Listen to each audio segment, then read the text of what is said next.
Hello there. It's been exactly 1 year to the date since it was announced that the UK would be going into lockdown to prevent the spread of COVID-19. Here's how the experience of those first COVID lockdowns led me to a career in dance music. I was once a very huge fan of hip hop music, all kinds from chill hop to gangster rap. However, during the lockdowns, there was this feeling of being tracked in. There was that feeling of isolation, as well as me being me. I had so much free time, but I wanted to learn a new skill.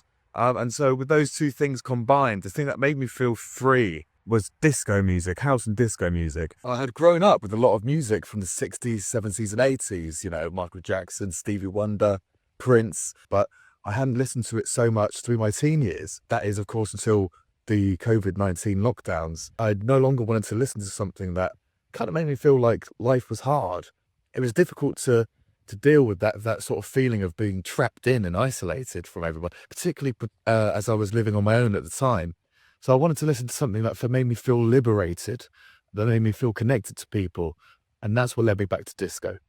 And so the feeling of isolation and feeling of wanting to learn a new skill led me to picking up a DJ controller and learning how to mix dance music. It started with DJing on Zoom to my friends during the lockdowns, which became DJing at the house parties whilst I was at uni, and soon led to playing live gigs and now radio shows. And I'm now able to share with many other people those amazing songs that got me through the lockdowns. So while the COVID lockdowns were a very tough time, what came out of it for me is a career in dance music, and I couldn't be more grateful for that.